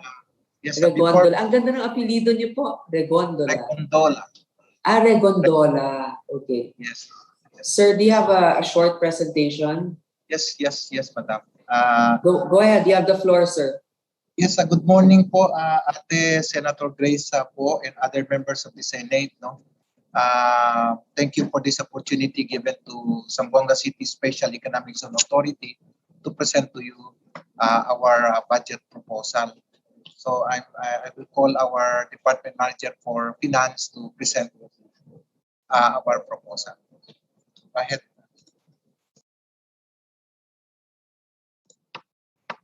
Madam Chairwoman, Senator Grace po, and Senator Nancy Pinay, good afternoon po. Allow me to give you a brief presentation about the proposal of Zamboanga Ecozone Authority for fiscal year 2022.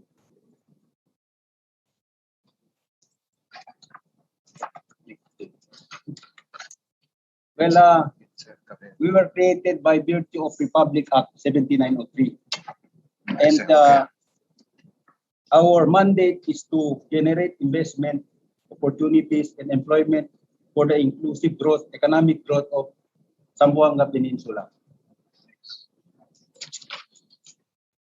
Well, our vision and mission are the following. For our vision, Zamboanga Ecozone as a premier economic hub for trade, manufacturing, ecotourism, agro-industrial sector, and a preferred investment and employment gateway to the ASEAN region by 2025. And our mission is the Zamboanga Ecozone is a haven of economic activities that supports the mandate of generating investments and employment by providing readily available areas, infrastructure, facilities, and utilities, along with competent and professional employees that render excellent services.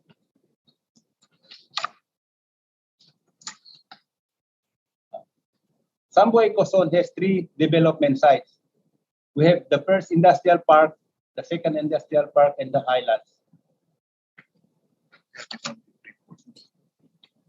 And Zamboanga Ecozone is geared towards the priority projects. We have here the Asian Halal Center, Asian Halal Hub Center, La Paz Biotech Farm, the West Corporate Center, and the San Ramon Newport.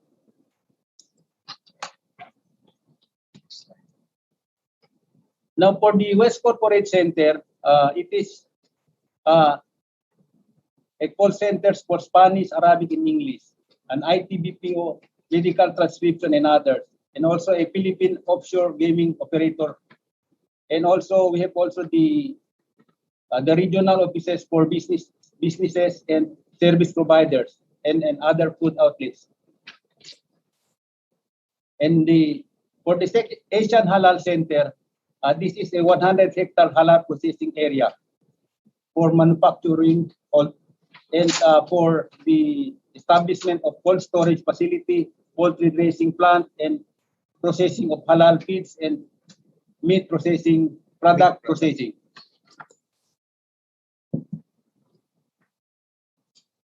Now for the biotech farms, which is located at the highlands, it is conducive for poultry farming, dairy farming, Ceylon tea plantation, coffee plantation, ecotourism, agro-industrial, tomato plantation, and strawberry plantation. Now, this is our long-term project for Zamboanga Ecozone, which is the development of the San Ramon Newport. A world-class international seaport.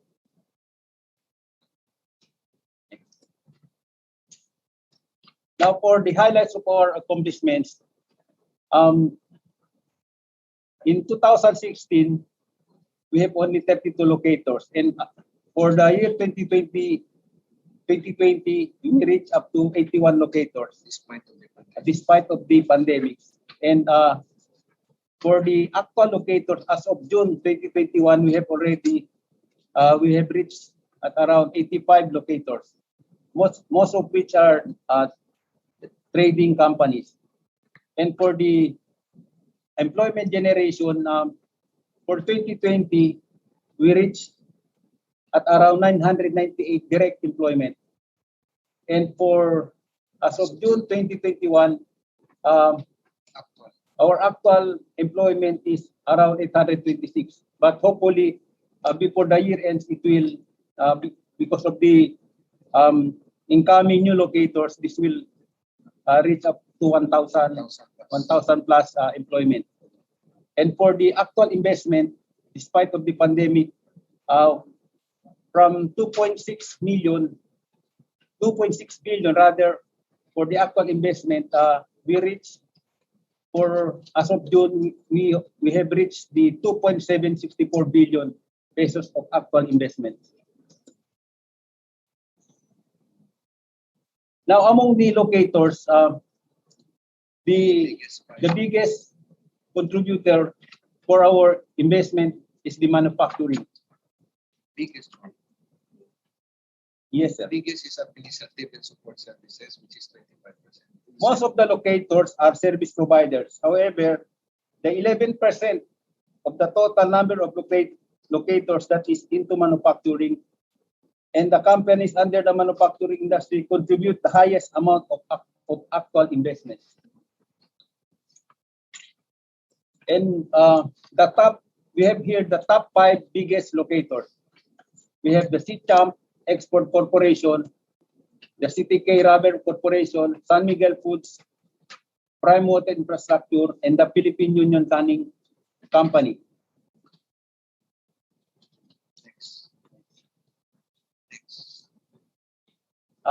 This is our new prospective, new locators. Their committed investments, this will reach up to 1.5 billion. And if they will locate within the year, our total investment of 2.7 billion will plus the 1.5 billion. This will go around up to 3.2 billion pesos.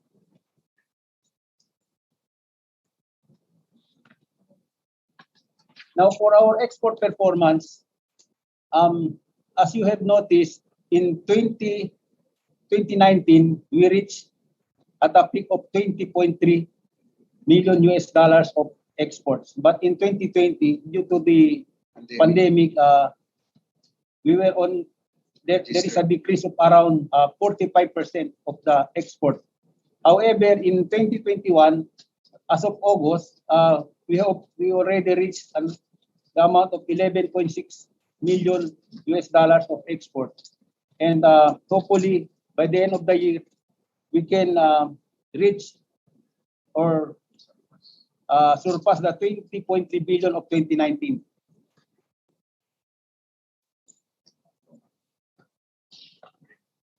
Next. Also for the bring-in of raw materials, this bring-in of raw materials are raw materials that is being sourced around the Zamboanga Peninsula.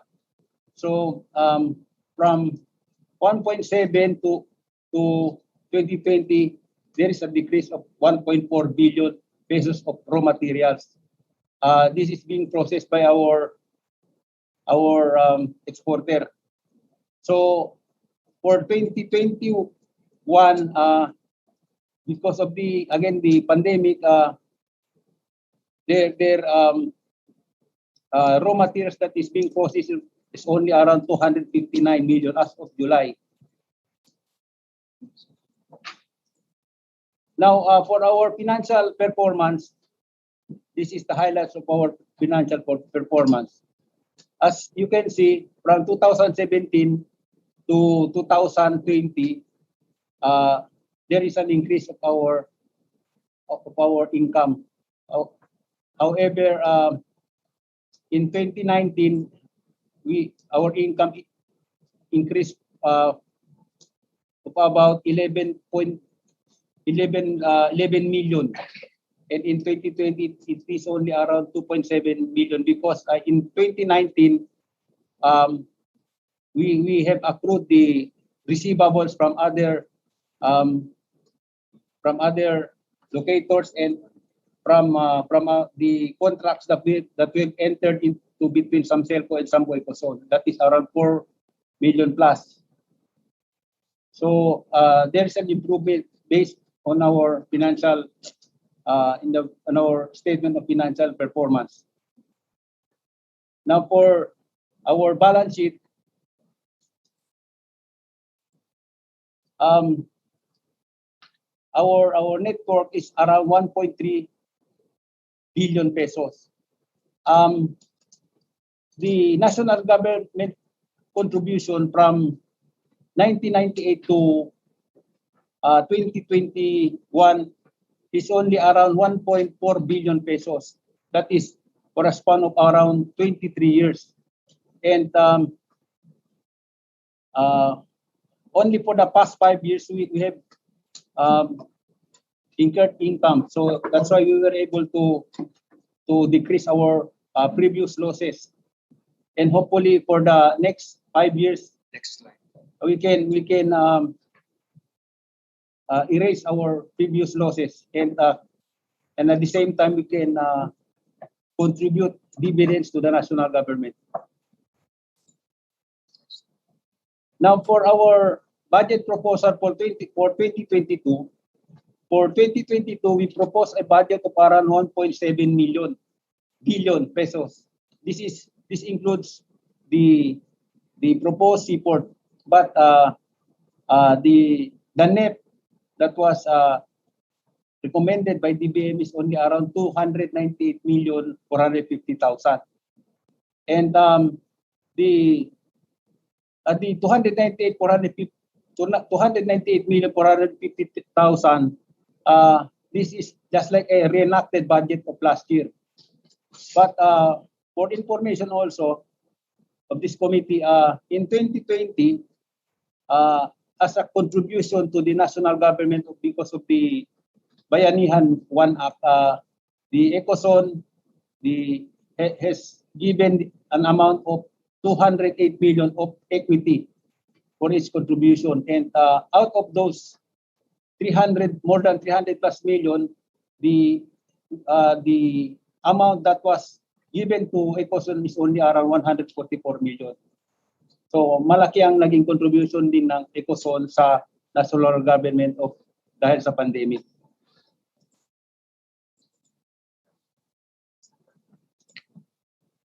So ito po yung naging breakdown ng 2022 infra projects.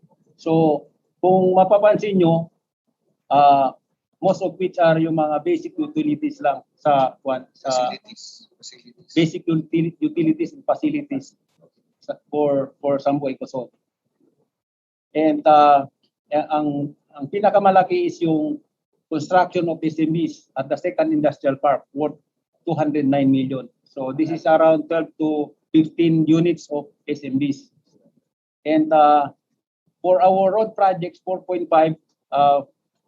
based sa infra-universe namin, matatapos na namin yung development ng road projects dito sa second industrial park.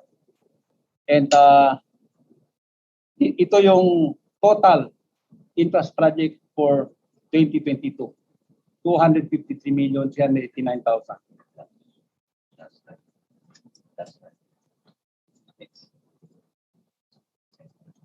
I think that's all, and Madam Chair, we are ready for any interpolation that you'd like to ask us. Okay.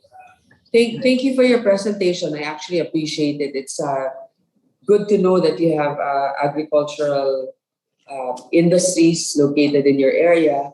And then also, it's a very diverse economic zone. Meron din tayong mga cold storage. We discussed this last time you were here. Senator Nancy, would you like to start with your questions before I propound mine? No more questions, Madam Chairperson. Okay, thank you, Senator Nancy. Okay, my question is,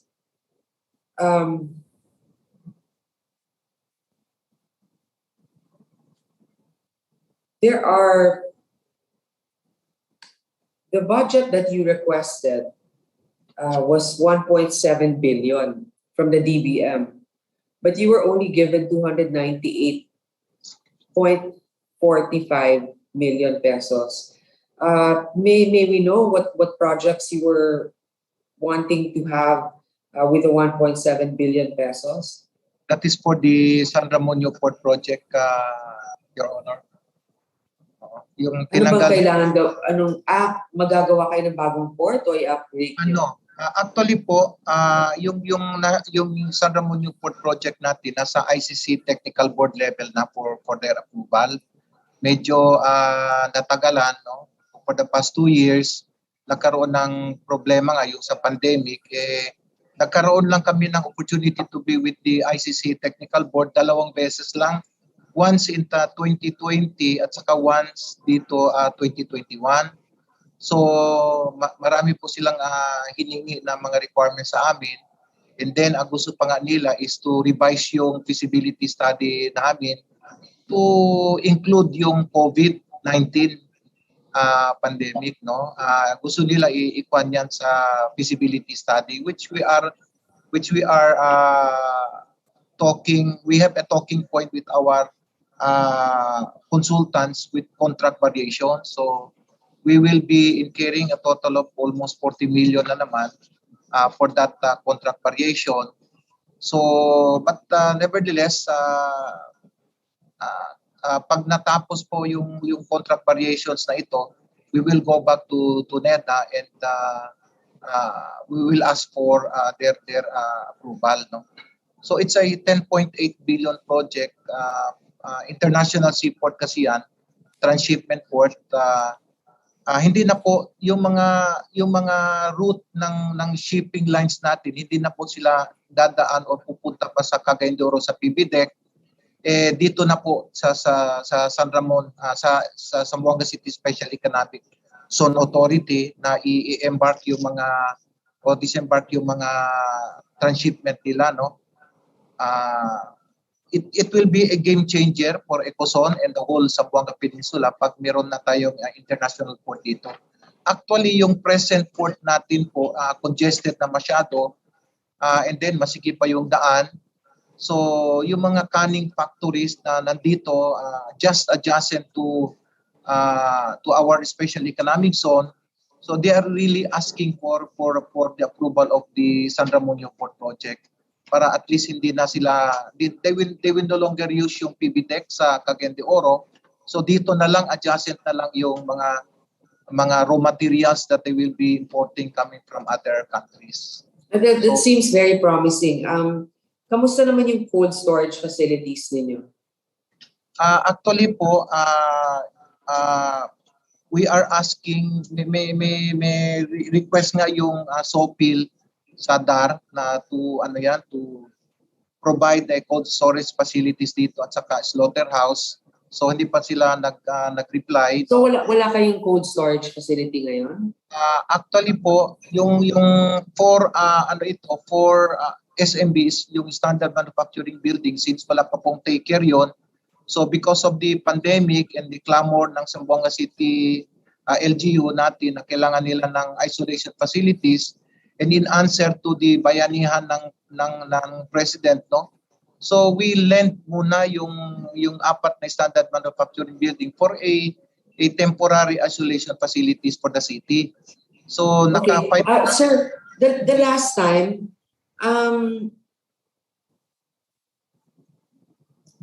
we were talking, di ba parang may Korean, teka muna, ibang lugar ata yung iniisip ko na may Korean cold storage. Di bale, sa Pangasinan ata yun, di bale.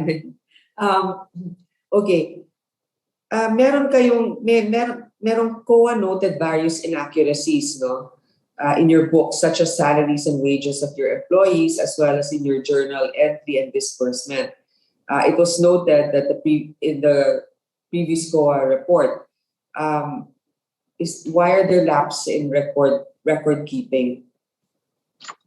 Yeah, dahil po yan, no, nasira po yung NGAS ng Ecozone accounting system, yung National Government Accounting System or NGAS.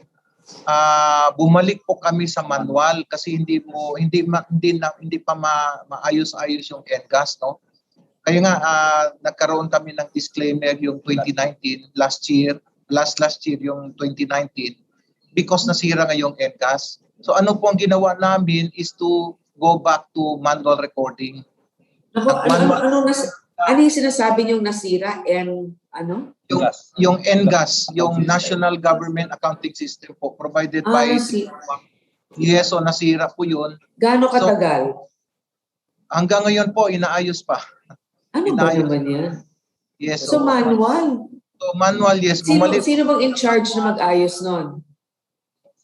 Ginagawa na po ng MIS natin. We already wrote COA Central Office. So para at least tulungan nila kami. So kayo lang yung nasira yung gano'n, yung ibang government. Yes, crash po yung system namin, corrupted eh. O ngayon, so, dito sa hinihingi ninyong budget, meron ba kayo para sa IT infrastructure ninyo? Meron po 1 million sa corporate funds yun namin. Nako, parang maliit yun. Kamusta naman po yung ninyo, yung IT infrastructure nyo, yung telecommunications? okay naman po yung pan namin dito as far as the infra is concerned, no? So medyo maliit nga yung budget namin, but we were able to sustain yung operation. Okay, can you please submit to me, tanungin niyo yung MIS person ninyo, no? Ano yung average speed ng internet ninyo dyan? Gusto ko malaman. Yes, actually yung internet speed namin dito, yung present, no, mga 200 plus na Mbps. And then Mabilis yun, Yes, oo. And then may dalawang building, apat na building po tayo for BPOs, call center, that will require a total of 400 plus Mbps. So andito na po yung nag-survey na po yung PLDT, Smart Telecommunication, that they will be putting 2 towers here inside Zamboanga Ecozone that will answer or address yung kulang, yung difference ng Mbps. So that's good. Yeah, pag nagawa na nila yung tower, they already tapos na po yung soil testing nila. So and then pag nakuha na yan within the year or maybe before June next year, so at least matugunan or ma-address na nila yung kailangan natin yung Mbps, no? So requirement ng call centers natin. Kasi yung dalawang call centers natin, ready na po yung dalawang building that will accommodate a total of siguro more or less mga 850 workers call center. Oh, that's good. Okay, so ilan ng mga workers ninyo ngayon sa Ecozone? Actually, we have 79 79 yung permanent employees at saka 44 na job orders. Yung mga locators dyan, ilan ang total employees ng mga locators natin, actual labor is 826. Okay, plus kung mas-strengthen, sabi niyo yung para sa BPO, mas dadami pa. Yes, dadami pa yan. Okay, so yun na lang po, yung pong national accounting ninyo system, ano nga ang tawag ninyo doon? So ang daming government, National Government Accounting System or NGAS. Sinong in charge na mag-ayos niya? COA talaga yung COA. O sige, paalala na lang namin. Okay, well actually, yes sir. Thank you for. Okay, thank you. We hope that we can visit your. I said this last time, kaya lang because of the situation, but I hope to be able to visit your Ecozone. Yes, very much interesting. So yes, I think with this agency, this budget is being submitted. So thank you very much for your time, sir. Thank you. Okay, so this hearing is now adjourned. We will have to prepare for another hearing, but kayo, tapos na kayo lahat. Maraming salamat po.